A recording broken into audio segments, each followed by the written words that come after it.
Hello everyone, welcome back to this channel. Look at how crispy and crunchy these plantain chips looks. So without further ado, let's get into preparing it. To do this, you will need some unripe plantain. Like you can see that my plantain are totally unripe. So the first thing I do is to go ahead and peel all my unripe plantain. Guys, some of you might be wondering like, oh, unripe plantain doesn't really taste great when you fry it. I bet you have not tried to make it this way. I'm going to be showing you, so if you don't mind, just stick around and you are definitely going to like the way I prepare it, and you will prefer the unripe plantain to the ripe one when you start making it this way. So guys, the next thing I'm going to do now that I'm done peeling my plantain is for me to start slicing it. I'm making use of this mini slicer that was given to me during a trade fair festival here.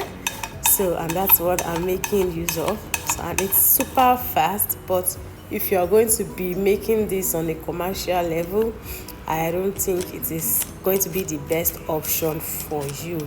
You can look out for something bigger on Jumia, or you can look out for it in a local market closer to you. So now that I'm done slicing it, this is what we have. Guys, if you feel like it's stressful to use that, then you can use your knife to slice it. You will still get this perfect shape. I've done that a couple of times.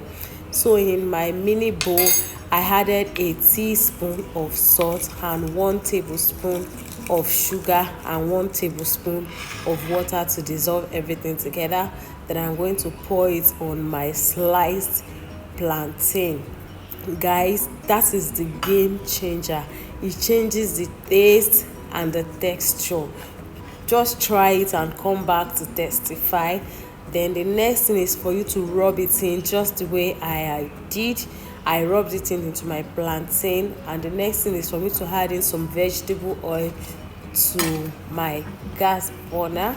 And now the vegetable oil is quite hot. I just added in some of my sliced plantain. So I'm going to fry this on a low to medium heat. Guys, you know you want to retain the color, you want it to look as beautiful as what you see from the beginning of this video.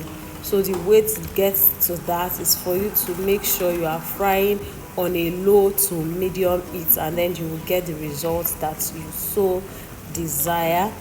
So guys, look at the way it is looking already. It's cooking gradually.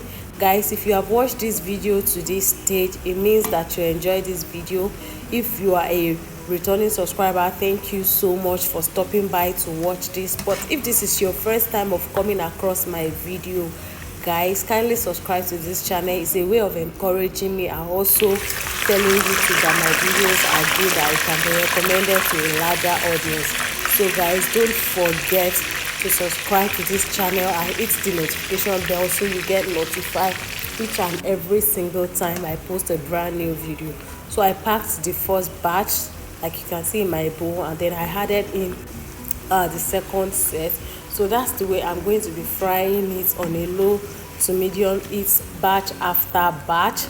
Don't be bothered if you notice that some are sticking together, because by the time it gets cold, you'll be able to separate them, and aside that, it will be crunchy. Guys, so now I'm done frying everything. Look at what we have. I filled it into 3 of these jars that I'm holding, and I have a very small amount left over. So let me know if you are going to be trying this, and don't forget to give this video a like. Thank you so much for staying by till this moment to watch my video.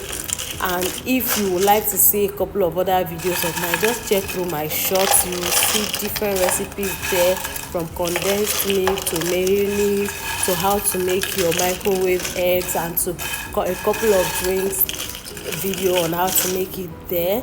And if you want to learn how to make akara chips, plantain chips, coconut chips, or even cassava chips for business, and potato chips, just check through my channel. Until next time, I love you all. Bye.